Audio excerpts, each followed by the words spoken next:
Event begin overlap is an event that will trigger when overlap happens. Whether you're creating a game, simulation, or interactive experience, this event is essential for detecting when objects come into contact or enter specific areas. In this video, we'll explore what it is and how to use it. So, what is event begin overlap? It's a blueprint event that fires whenever an object begins to overlap another object. Think of it as the perfect way to detect entry into a trigger zone, like when a player walks through a doorway and doors start to open, enters a danger zone and character starts to lose health, or activates a hidden mechanism. For example, secret sound is played to notify the player they discovered something. There are a couple of ways to create event begin overlap. Inside of your level editor, you can click here. Go to Volumes and select Trigger Volume.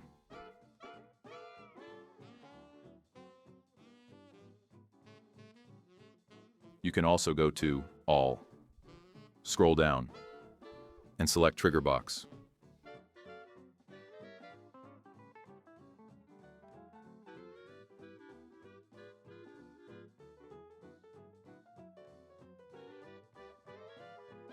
You can also select Trigger Capsule or Sphere.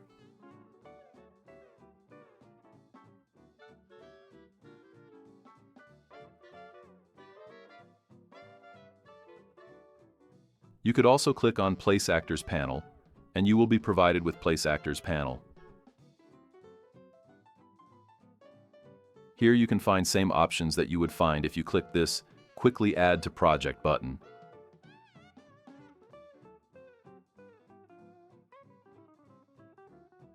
So you can also add them from here.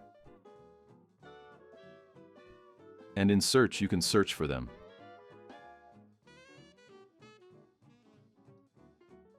If we look at the outliner, you can see we have Trigger Box and Trigger Volume. If you are wondering what is the difference between Trigger Box and Trigger Volume, they are both used to define areas in the game world where events can be triggered, but they differ slightly in how they are implemented and their flexibility. A trigger box is a three-dimensional rectangular shape, like an invisible box in the game world. It detects when something enters or passes through its boundaries. While you can resize and reposition it, you are limited to the box shape without additional modifications. While Trigger Volume is more general and can be customized to take on various shapes, not just boxes. For example, if I select Trigger Volume in my level, go to Details panel.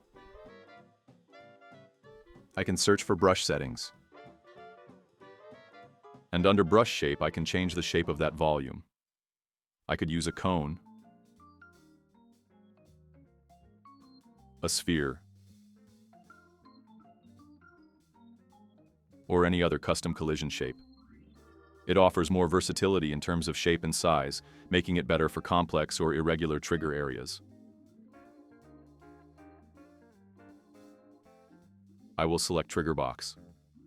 And inside my Details panel, I will change box extent to make the box a bit bigger. And I will also change line thickness.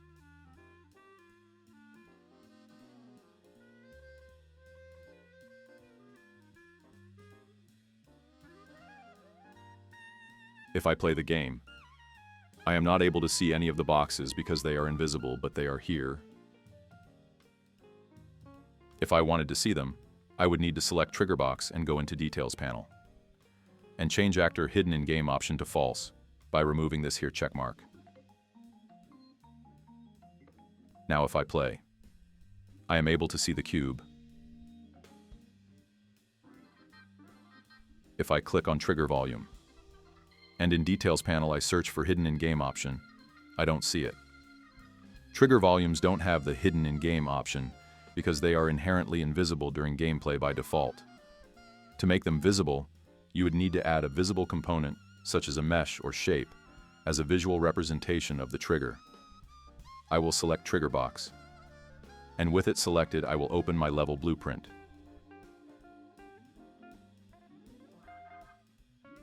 If I right-click on an empty space in the graph, at the top of the menu, I will have few options that are connected to my selected object from the level. I can expand, add event for Trigger Box, collision, and select Add on Actor Begin Overlap. In parentheses, I will see the name of that actor.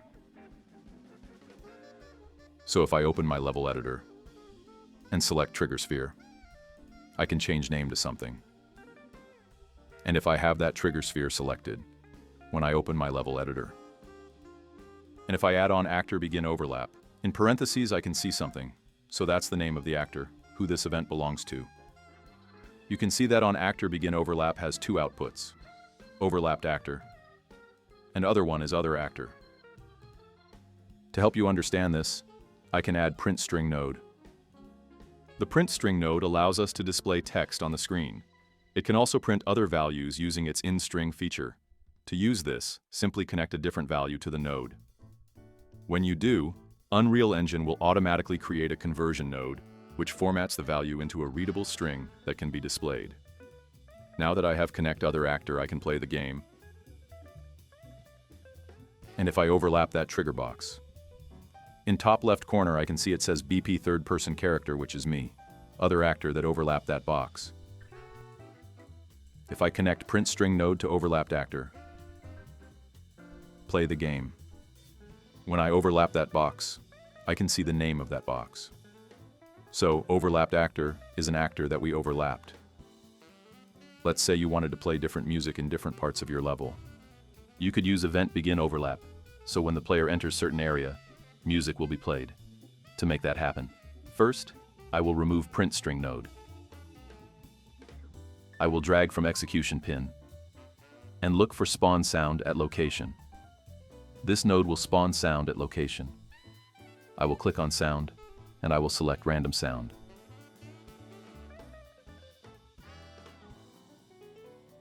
For location, I can type it, or I can go to Level Editor. Select the trigger box. Open Level Blueprint. Right-click and select Create a Reference for Trigger Box. Now that I have a reference for Trigger Box, I can search for Get Actor Location node and connect it to location. What I'm doing here is simple. So when overlap on that box happens, sound will be spawned. Here I'm getting a reference for that box, and I'm also getting location of that box, and giving location of that box to the location input pin of the Spawn Sound at Location node. So that sound will be spawned at the location of the box. If I compile my blueprint and play, when I overlap the box, I can hear music playing. If I exit that box, music is still playing. It's not stopping. That's because I didn't script it that way. I scripted it.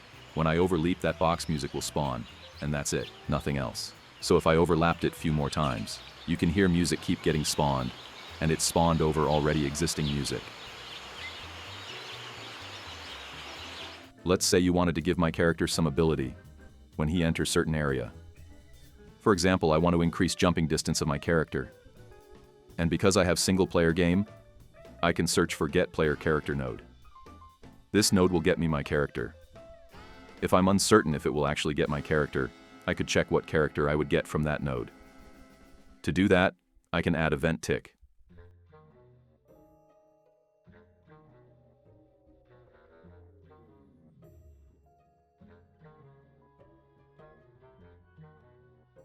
Print String node. Connect Print String to Event Tick, and connect in string to return value. Now if I play, I can see character name being printed on the screen. Now if I connect that in string input pin to Other Actor,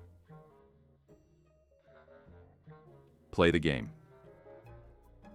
When I overlap, I can see same name being printed on the screen. I'm certain that Get Player Character node will give me that character 100%. I can delete a node that I don't need. No, from return value, I will look for character movement. If you remember, that's component that's inside of my character. If I open my character's blueprint, click on Character Movement, and look in my Details panel. Here I can find Jumping Falling category. And inside of it, we have something called Jump Z Velocity. That's the value I want to change. Now back in my level blueprint, I will drag from character movements and look for that value. Jump Z velocity. Because I want to change it, I will choose to set it. I will change velocity to be 2000.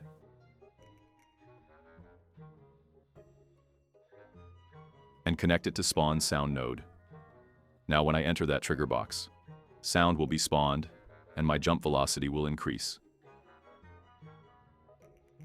So if I compile and play, if I jump, my jump height is still normal. When I enter trigger box, you can hear music being played. And if I jump, my jump height is increased. Even if I jump outside of that box, I keep that height. If I enter multiple times, you can hear music being spawned multiple times. But when I jump, my height didn't increase. It's the same as the first time I entered. That's because I'm not increasing it each time I enter that box. Each time I enter that box, I set my jump height to 2000. I could also spawn something when I enter that node. To do that, I can open my level blueprint. Inside, I will search for spawn actor from class node. In class, I will search for sparks. Now because this node needs transform, I can drag from my trigger box reference and search for get actor transform and connect it to spawn transform. And that would work just fine. It would spawn sparks at location of my trigger box. I could also remove this get actor transform node. Split transformation and copy and paste location of the trigger box here.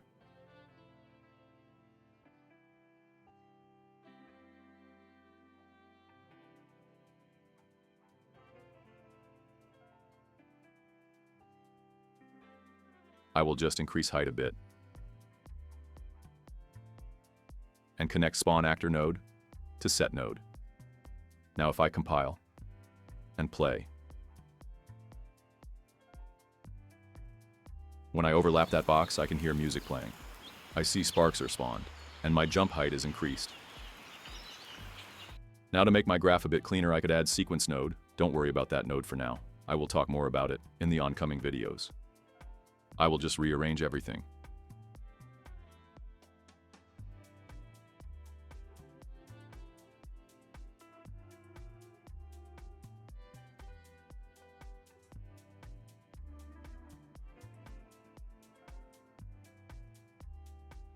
Now it looks a bit cleaner.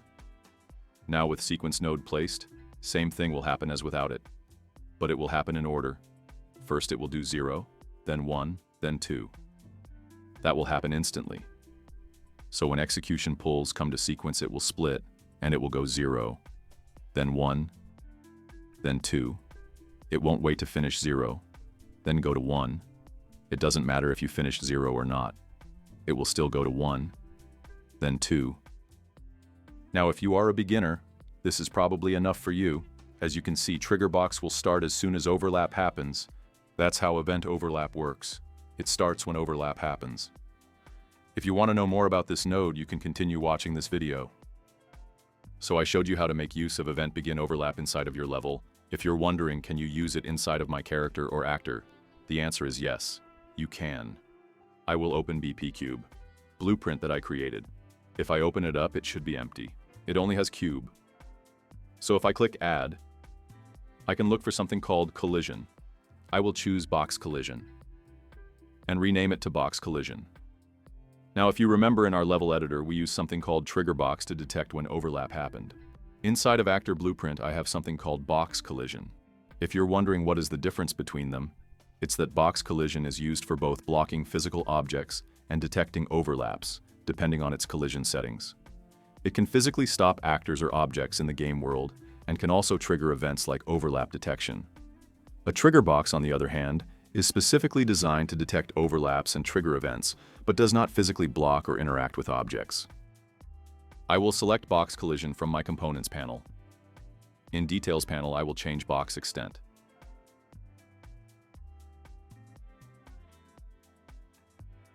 And line thickness.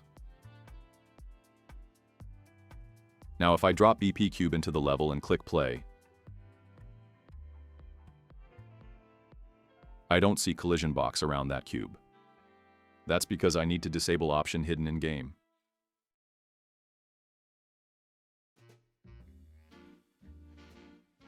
Now if I play, I can see that collision. I can walk to it and go right through it. I said that collision had ability to block physical object. So let's say I want to block my character from entering that collision space. I will open my character blueprint. I will go to class defaults. And in details panel, I will look for collision presets. Here I can see that my object type is pawn. Now inside of my BP cube, I will click on box collision inside of my components panel. And in details panel, I will look for collision presets. Here I can see that overlap for pawn is true. I will click on collision presets and select custom. And set pawn to block. Now if I play, I can no longer go past this collision box. Because it's blocking me. It's blocking pawn. And that's the object type of my character. If I return it from block to overlap and play, I can enter that area. Let's say I want that box to be destroyed when I overlap that collision. I will open Event Graph. I will select Box Collision that is inside of Components panel. Right-click on an empty space in Graph. Expand Event. Collision. And select Add-on Component Begin Overlap. I could also right-click on Box Collision, Add Event, and select Add-on Component Begin Overlap here. Or select Box Collision. And in Details panel, scroll down and add it from here. I can drag from Execution Pin and search for Play Sound 2D.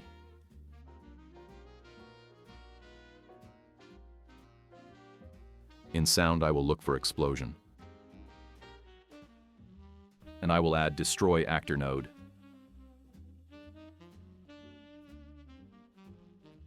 Now when I play, if I do overlap with that collision, I can hear explosion and box was destroyed.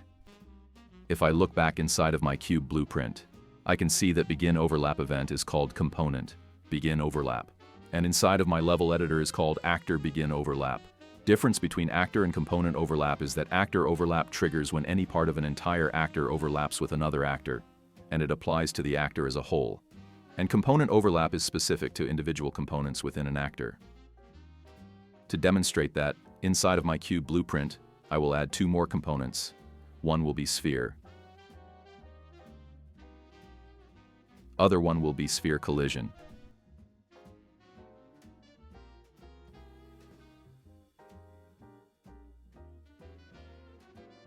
And put that sphere collision around it. And I will change sphere radios. I will select sphere collision and add on component begin overlap node. I will drag the sphere from my components panel and look for set world scale 3D node.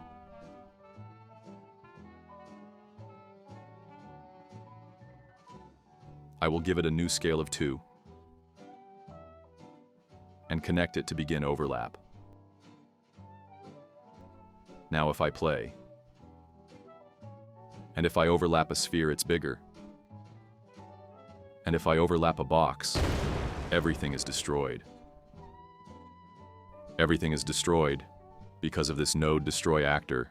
You can see the target is self, meaning this whole blueprint, even the sphere that I added, because it's part of the same actor blueprint. Now if I didn't want to destroy the sphere, just this box, I could remove Destroy Actor node. I will drag a cube from Components panel and search for Destroy. I can see I have Destroy Component node. That node will destroy component that is connected to target input. Now I can connect it to Play Sound node. And if I play, if I overlap the box, just box is destroyed. You can see that box collision stayed, and I can overlap it again and again, and hear explosions. That's because I just destroyed the cube, not collision. If I exit play, I get an error message. That says that cube is not valid. That's because first time when I overlapped collision box was destroyed.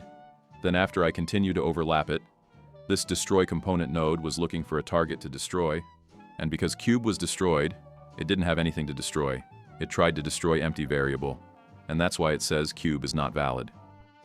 If I wanted to destroy collision with the box, I can drag my box collision to the graph and connect it to target input of destroy component node.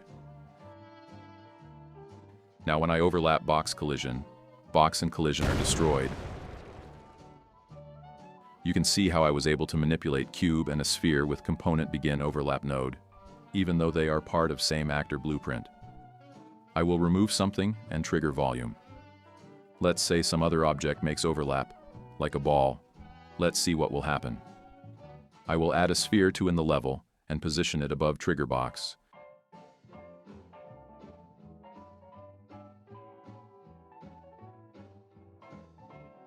In Details panel, I will check Simulate Physics. If I turn this option on, physics will be applied to the sphere. Now if I play, you can see the ball fall into the trigger box, but nothing is happening. If I wanted that ball to trigger box collision, with it selected, I would need to go into Details panel and search for Generate Overlap Events and set it to True. Now if I play, when that ball makes overlap, I can hear music playing, sparks are spawned, and my jump is increased. So in order for that sphere to make an overlap, I need to check this box to true, so that overlap is generated. If I wanted my character to increase in jump height, only when character overlapped it, not the ball, I can go inside level blueprint. I can copy get player character node. Form other actor, I can search for equal node. Connect, get player character node to it. And from here, search for branch node. I know I haven't talked about branch and equal node, and I will, but here we are just checking if actor that overlapped that box is equal as our character. So we are checking, are they same? If they are same, it will be true. If they are not same, it will be false.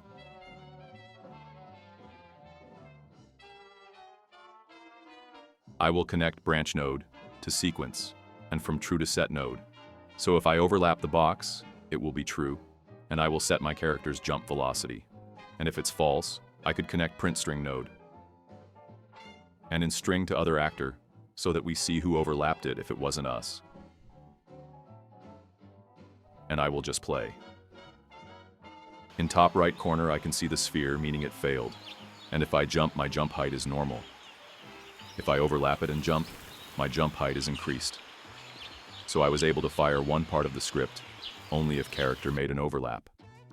Only if other actor was equal to my character.